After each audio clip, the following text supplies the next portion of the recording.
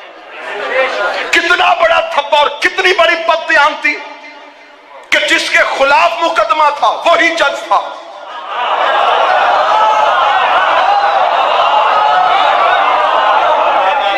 قرآن اور شریعت کے اعتبار سے یہ فیصلہ اگر ہوتا تو یہ قاضی کے پاس جانا چاہیے تھا، کیونکہ مقدمہ سٹیٹ کے خلاف تھا۔ جہاں سٹیٹ کے خلاف مقدمہ ہو وہاں سٹیٹ فیصلہ نہیں کر سکتی۔ یہ بددیانتی ہو گئی۔ محمد کی بیٹی تو دربار سے چلی گئی، لیکن تاریخ اس مسلمان کے چہرے پہ اتنے خون کے چھینٹے ڈال گئے کہ یہ ہے تمہاری حکومتوں کی تاریخ۔ دعا کیا کرو قدر والی چیز بے قدروں کے سامنے نہ جائے۔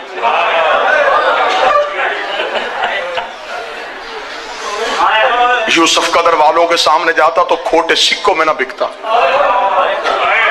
یوسف کی قیمت پوچھنی ہے تو کوئی یعقوب سے پوچھ۔ کاش چلی جو گئی تھی دربار میں، کاش منبر پہ رسول ہوتا اور فاطمہ کچھ مانگتی، پھر نبی بتاتا کہ خالی واپس بھیجتا یا کائنات جھولی میں ڈال کے بھیجتا۔ اگر کوئی میرا اہل سنت بھائی میری گفتگو کو سن رہا ہے تو میں رسول کی رسالت کا واسطہ، تو میں نبی کی نبوت کا واسطہ، مہمان ہوں، عزادار حسین ہوں، ذاکر شبیر ہوں۔ آج ہے 3 جمادی الثانی، قرآن سر پر رکھ میں غلط پڑھوں قیامت والے نبی امت میں سے نہ اٹھائے، علی اپنے ولایت کے ماننے والوں میں سے نہ اٹھائے، حسین اپنے عزاداروں میں سے نہ اٹھائے۔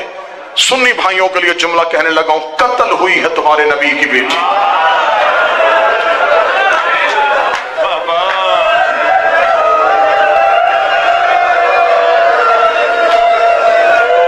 اب یہ تصدیق کرنا تمہارا حق بنتا ہے۔ بیٹیاں بے شک 4 مانتے ہو، فاطمہ کو تو مانتے ہو نا، جا کے ضرور مولویوں سے پوچھنا، اللہ درجات بلند کرے۔ قائد صاحب خدا کروٹ پہلو حسین میں جگہ دے۔ قبلہ مبلغ اعظم مولانا اسماعیل علیہ جتنے مناظرے کیے حق کے بطول پہ کی، اور قبلہ مولانا اسماعیل جن کی قبریں بھی ہمارے جسموں سے مہنگی ہیں، مولانا اسماعیل نے پاک سیدہ سے دعا مانگی تھی، بی بی میں تیرا حق پڑھ کے شیعہ ہوا ہوں، بی بی مجھے دنیا نہ دینا، دولت نہ دینا، کرم میری شہزادی مجھ پہ اتنا کر دینا کہ تیرا دشمن سوال ختم کرے، میرا جواب شروع ہو جائے۔ پھر اس جو بزرگ بیٹھے میری گواہی دیں گے، پھر اس مرد کلندر نے نگر نگر غازی کے علم لگوائے، اس نے زمانے سے بی بی کا حق منوایا ہے۔ مولانا اسماعیل پنڈی بھٹیاں کے قریب مناظرہ کرنے کے لیے آئے۔ مناظرے کا جج بابا حبیب شاہ جی ایک اہل سنت زمیندار تھا، چودھری عاشق اس کا نام تھا، آج بھی اس کی نسلیں وہاں پہ آباد ہیں اور مجلس حسین کرواتی ہے۔ چودھری عاشق مناظرے کا جج تھا۔ مناظرے کا موضوع تھا حق کے بطول۔ مخالف فریق والا مولوی کہہ رہا تھا کہ بی بی دربار میں آئی ہے لیکن حق بنتا نہیں تھا۔ مولانا اسماعیل کتابوں کا ڈھیر لے کے آ گئے، مناظرہ ہوتا رہا، ظہر کی اذان ہو گئی۔ فیصلہ یہ ہوا کہ نماز پڑھی جائے گی، نماز کے بعد پھر دوبارہ مناظرہ شروع ہوگا۔ نماز کے لیے چودھری عاشق اس مولوی کے پیچھے کھڑا ہوا، ذہن میں اس کے کوئی خیال آیا۔ نماز ختم ہوئی، زوال ساجد اس نے نمازیوں سے کہا سارے نمازی مسجد سے چلے جاؤ، مسجد کے دروازے کو بند کرو، میں نے مولانا سے کوئی بات کرنی ہے۔ مسجد کا دروازہ بند ہو کے چودھری عاشق محراب میں اس کے سامنے آ کے کھڑا ہو گیا۔ اس نے کہا دیکھ سن مولوی، مجھے نہیں پتا کتابوں میں کیا لکھا ہے کیا نہیں لکھا، میں نے ساری زندگی کتابیں نہیں پڑھی، میں زمیندار بندہ ہوں۔ تو کہتا تھا کہ نبی کی بیٹی کا حق بنتا نہیں تھا، وہ کہتے تھے بنتا تھا، انہوں نے اپنا مولوی منگوا لیا ہے، وہ بھائی ڈیرے پہ کتابیں لے کے بیٹھا ہے، میں نے یہاں بندے نہیں مروانے، میں نے بحث نہیں کروانی، میرا دل بیٹھ رہا ہے، میرا جگر پھٹ رہا ہے، مجھے صرف اتنا بتا دے بیٹی رسول کی دربار گئی تھی؟ جس بندے کو آج بھی 3 جمادی الثانی، شاید میں اسی جملے میں ممبر چھوڑ دوں، مجھے اس کے بعد مصحف پڑھنے کی ضرورت ہی نہ پڑے، شاید میں اسی جملے میں ممبر چھوڑ دوں۔ اس نے کہا مجھے صرف اتنا بتا، بیٹی رسول کی دربار گئی تھی؟ اتنا کہنا تھا. یہ اس مولوی نے کہا چاچا عاشق بی بی کا بنتا نہیں تھا. اس نے کہا بنتا چھوڑ، بنتا تھا یا نہیں بنتا تھا؟ مجھے اتنا بتا گھر سے چل کے دربار میں چلی گئی تھی. اس نے کہا چاچا عاشق نبیوں کا ورثہ نہیں ہوتا. اس نے کہا ورثہ چھوڑ، مجھے مات آ جائے گی. مجھے بتا بیٹی نبی کی دربار گئی تھی. اس نے کہا کتابوں میں لکھے گئی تھی. وہ دل پکڑ کے زمین پہ بیٹھ گیا. کہنے لگا مجھے اتنا بتا واپس خالی آئی تھی یا کچھ لے کے آئی تھی؟ اس نے کہا محمد کی بیٹی خالی چلی گئی تھی. چودھری عاشق نے چہرے پہ ماتم شروع کیا. دیکھ لگا مولوی خدا لعنت کرے، میرے مرنے کے بعد میری بیٹی کسی کمی کے دروازے پہ چلی جائے اور جا کے کہ میں عاشق حسین کی بیٹی ہوں، بتا اس کا بنتا ہے؟ کہنے لگا نہیں بنتا. کہنے لگا خالی بھیجو گے یا دے کے؟ کہنے لگا دے کے بھیجیں گے. اس نے کہا غیرت نہیں آتی، میری بیٹی کو خالی کوئی نہیں بھیجتا. محمد کی بیٹی نوکروں کے دربار میں 4 گھنٹے سر پہ قرآن رکھ کے رو رو کے کہتی رہی اوے میں جھوٹ نہیں بول، میں جھوٹ نہیں بول رہی، او میں بابے کی سچی بیٹی ہوں. نوکروں کے دربار 4 گھنٹے. کسی کی بیٹی 1 منٹ بھی کھڑی ہو شریفوں سے برداشت نہیں ہوتا. جس نے آخر میں پڑھنا اس نے شہادت پڑھنی ہے. لیکن میں اپنی قوم کو یہ جملہ تو سنا دوں، 4 گھنٹے بار بار کہتی رہی میں جھوٹ نہیں بول رہی، میں بابے کی سچی بیٹی ہوں، میں بابے کی صدیقہ بیٹی ہوں. ماتمیوں اتنا کہہ کے چودھری عاشق مسجد سے باہر آیا. جہاں مولانا اسماعیل بیٹھے کتابیں کھول رہے تھے، آ کے روتا ہوا مولانا اسماعیل کے قدموں پہ گر گیا.